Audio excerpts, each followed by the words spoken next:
Baru-baru ini muncul kasus yang bikin merinding. Sebuah daycare di Jogja diduga terlibat kekerasan dan korbannya bukan hanya 1 atau 2 anak tapi puluhan balita. Bagaimana kasus ini bisa terungkap? Sini aku spill dikit.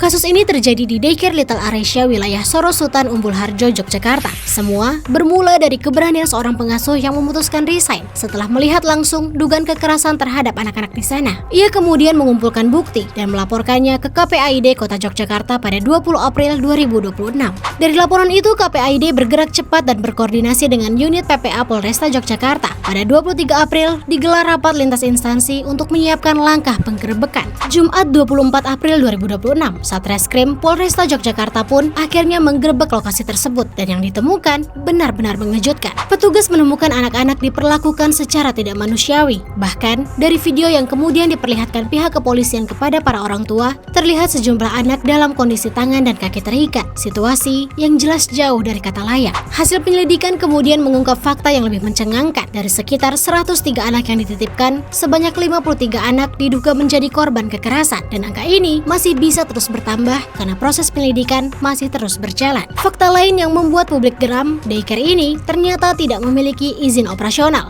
Orang tua juga tidak diberi akses CCTV di ruang pengasuhan. Bahkan ada aturan penjemputan harus melalui konfirmasi terlebih dahulu, tidak boleh mendadak. Dari total 30 orang yang diamankan saat penggerebekan, Polresta Yogyakarta menetapkan 13 orang sebagai tersangka dalam kasus kekerasan dan penelantaran anak ini. Mereka terdiri dari 1 kepala yayasan, 1 kepala sekolah, serta 11 pengasuh. Para tersangka dijerat dengan pasal 76A hingga 76C Jungto pasal 77 hingga 80 Undang-Undang Nomor 35 Tahun 2014 tentang Perlindungan Anak karena diduga melakukan tindakan diskriminatif hingga penelantaran.